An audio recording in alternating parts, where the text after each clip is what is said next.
President Biden signing an executive order aimed at protecting abortion rights is one of our big breaking national stories right now. This all comes weeks after the Supreme Court voted to overturn Roe versus Wade. We want to go live now to Washington, D.C., where the president is speaking. Nearly 40 years before the pandemic. Think about that. At a time when our critics said the economy was too weak or having already added more jobs, we had already added more jobs my first year as president of any president in history, we still added more jobs in the past 3 months than any administration in nearly 40 years. Now look, I know times are tough. Prices are too high. Families are facing the cost of living crunch. But today's economic news confirms the fact that my economic plan is moving this country in a better direction. The unemployment rate is near a historic low of 3.6%. Private sector jobs are at a record high. Gas prices, still way too high, have fallen now 25 days in a row. And this week we saw the second largest single-day decrease in gas prices in a decade. We still have a lot of work to do. I'm not suggesting there's a lot more work to do, but I am suggesting we're making significant progress. The program is working. Now, with the Vice President, Secretary Becerra, and Deputy Attorney General Monaco, I want to talk about an executive order I'm signing to protect reproductive rights of women in the aftermath of the Supreme Court's terrible, extreme, and I think so totally wrong-headed decision to overturn Roe v. Wade. In both formalized actions I announced right after the decision, as well as adding new measures today. Let's be clear about something from the very start. This was not a decision driven by the Constitution. Let me say it again. This was not a decision driven by the Constitution. And despite what those justices in the majority said, this was not a decision driven by history. You've all probably had a chance to read the decision and the dissent. The majority rattles off laws from the 19th century to support the idea that Roe was a historic anomaly because states outlawed abortion in the 1880s toward the end. But that's just wrong. The truth is, today's Supreme Court majority that is playing fast and loose with the facts. Even 150 years ago, the common law and many state laws did not criminalize abortion early in pregnancy, which is very similar to the viability line drawn by Roe. But the Dobbs majority ignores that fact. And the Dobbs majority ignores that many laws are enacted to protect women at the time when they were dying from unsafe abortions. This is the horrific reality that Roe sought to end. The practice of medicine should not, emphasize, should not be frozen in the 19th century. So what happened? The dissenting opinion says as clear as you can possibly say it. And here's the quote. Neither law nor facts nor attitudes have provided any new reason to reach a different result than Roe and Casey did. And that has changed, all that's changed is this court, end of quote. All that's changed is this court. That wasn't about the Constitution or the law. It was about a deep, long-seating antipathy toward Roe and the broader right to privacy. As the justices wrote in their dissent, and I quote, the majority has overruled Roe and Casey for one and only one reason, because it has always despised them, and now it has the votes to discard them, end of quote. So what we're witnessing wasn't a constitutional judgment. It was an exercise in raw political power. On the day the Dobbs decision came down, I immediately announced what I would do, but I also made it clear, based on the reasoning of the court, there is no constitutional right to choose. The only way to fulfill and restore that right for women in this country is by voting, by exercising the power at the ballot box. Let me explain. We need 2 additional pro-choice senators and a pro-choice House to codify Roe as federal law. Your vote can make that a reality. I know it's frustrating, and it made a lot of people very angry, but the truth is this. And it's not just me saying it. It's what the court said. When you read the decision, the court has made clear it will not protect the rights of women, period, period.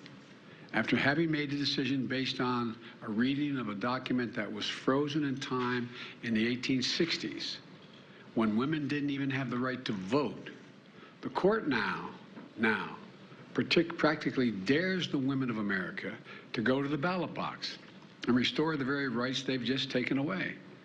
One of the most extraordinary parts of the decision, in my view, is the majority writes, and I quote, women, it's a quote now from the majority, women are not without electoral or political power. It is noteworthy that the percentage of women who register to vote and cast a ballot is consistently higher than the percentage of the men who do so, end of quote. Repeat the line. Women are not without electoral and/or political, or maybe precise, not and/or political power. That's another way of saying that you, the women of America, can determine the outcome of this issue. I don't think the court, or for that matter, the Republicans who for decades have pushed the extreme agenda, have a clue about the power of American women. But they're about to find out, in my view.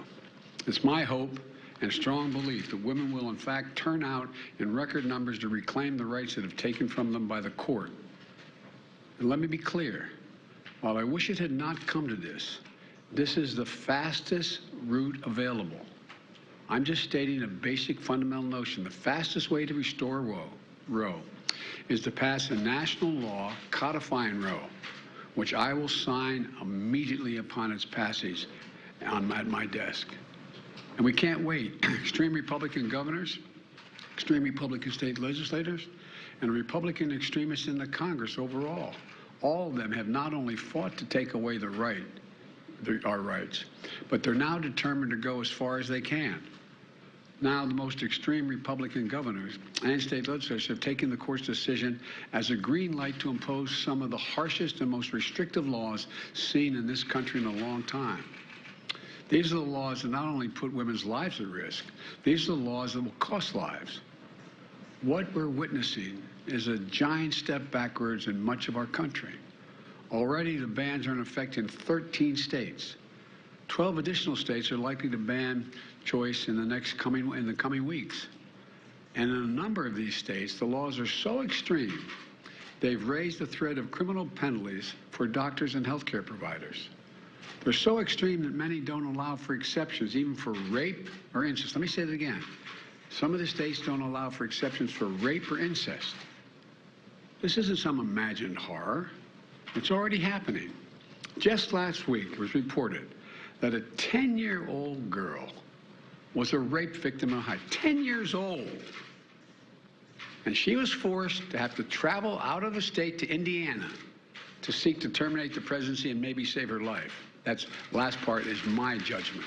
10 years old. 10 years old.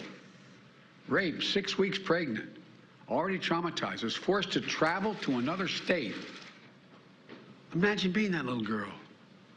I'm serious. Just imagine being that little girl, 10 years old.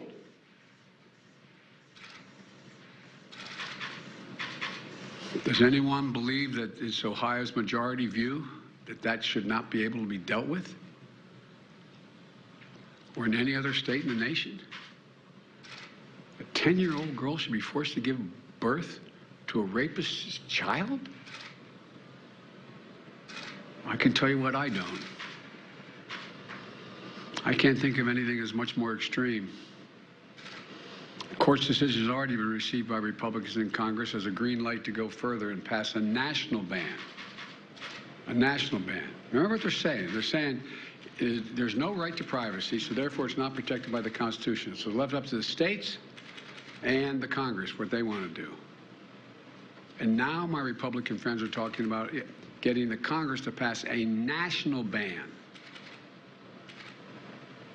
in the extreme positions that they're taking in some of these states. That will mean the right to choose will be illegal nationwide if, in fact, they succeed. But let me tell you something. As long as I'm president, it won't happen, because I'll veto it. So the choice is clear. If you want to change the circumstances for women and even little girls in this country, please go out and vote. When tens of millions of women vote this year, they won't be alone. Millions and millions of men will be taking up the fight alongside them to restore the right to choose and the broader right to privacy in this nation, which they denied existed. And the challenge from the court to the American women and men. This is a nation. The challenge is go out and vote. Well, for God's sake, there's an election in November. Vote, vote, vote, vote. Consider the challenge accepted, court. But in the meantime, I'm signing this important executive order. I'm asking the Justice Department that, much like they did in the civil rights era, to do something, do everything in their power to protect these women seeking to invoke their rights. In states where clinics are still open, to protect them from intimidation, to protect the right of women to travel from state that prohibits seeking the medical attention that she needs to a state to provide that care, to protect the woman's right to the FDA-approved, the Federal Drug Administration-approved medication that's been available for over 20 years. The executive order provides safeguards to access care. A patient comes into an emergency room in any state in the union. She's expressing and experiencing life-threatening miscarriage. But the doctor is going to be so concerned about being criminalized for treating her, they delay treatment to call the hospital lawyer, who is concerned the hospital will be penalized if the doctor provides the life-saving care. It's outrageous. I don't care what your position is. It's outrageous. And it's dangerous. That's why this executive order directs the Department of Health and Human Services, HHS, to ensure all patients, including pregnant women and girls, experiencing pregnancy loss, get emergency care they need under federal law, and the doctors have the clear guidance on their own responsibilities and protections, no matter what state they're in. The executive order protects access to contraceptions that I'm about to sign. Justice Thomas himself said that under the reasoning of this decision, this is what Justice Thomas said in his concurring opinion, that the court should reconsider the constitutional right to contraception, to use contraception, even among married couples. And what century are they in? There used to be a case called Connecticut versus Griswold, which was declared unconstitutional in the late 60s. It said a married couple in the privacy of their bedroom could not decide to use contraception.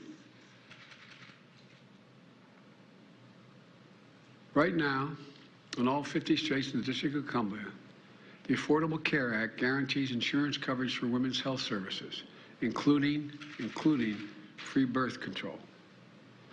The executive order directs HHS to identify ways to expand access to reproductive health services, like IUDs, birth control pills, emergency contraception.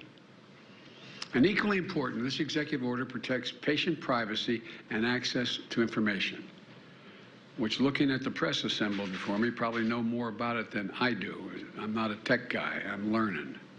But right now, when you use a search engine or the app on your phone, companies collect your data. They sell it to other companies, or they even share it with law enforcement. There's an increasing concern that extremist governors and others will try to get that data off of your phone, which is out there in the ether, to find what you're seeking, where you're going, and what you're doing with regard to your health care. Talk about no privacy.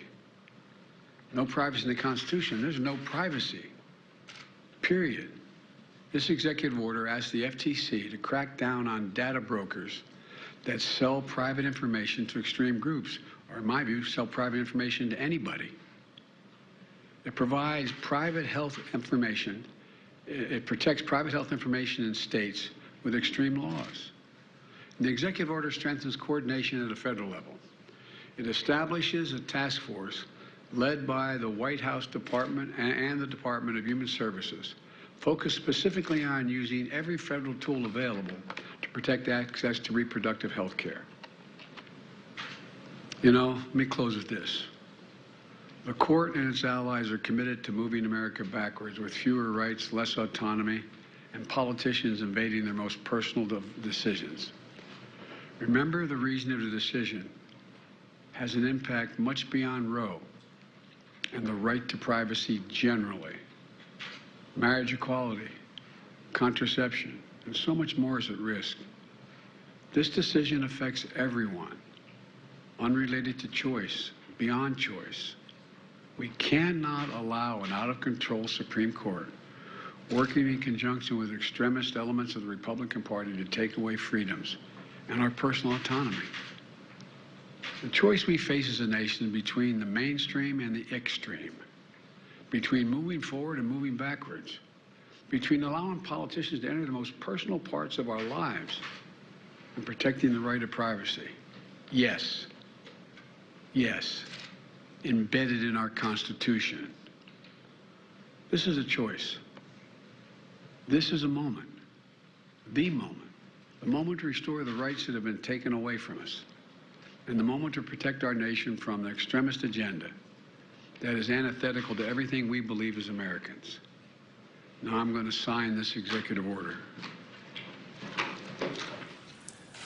President Biden speaking from the Roosevelt Room at the White House, getting ready to sign this executive order to protect reproductive rights for women and help protect abortion access. You can see there he was flanked by Vice President Kamala Harris and Health and Human Services Secretary Xavier Becerra. Also, Deputy Attorney General Lisa Monaco on hand as well.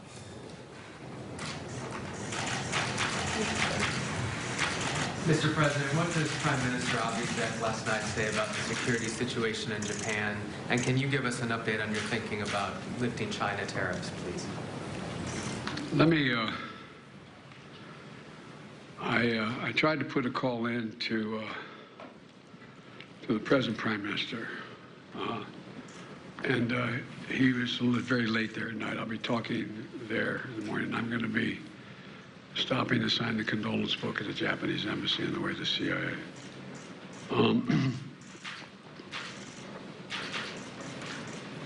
This hasn't happened to Japan in decades and decades. I'm told all the way back to the late 30s, the mid-30s. And it's a homemade weapon. I've only seen a photograph of it. The Justice Department is going to be going in and giving me more detail later as they find out the detail. But the fact is that one thing did get my attention, that this is the first use of a weapon to murder someone in Japan.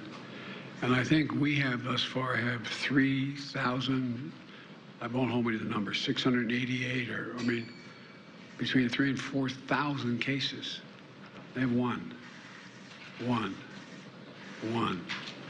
And so, but we're going to learn more about, as time goes on, about motive, about the whole. But Japan, Fumio, the present Prime Minister, is a very solid guy. Japan is a very, very stable ally. And I do not believe it's likely to have, but I don't know yet, likely to have any profound destabilizing impact on Japanese security or Japanese solidarity. Thank you all so very much.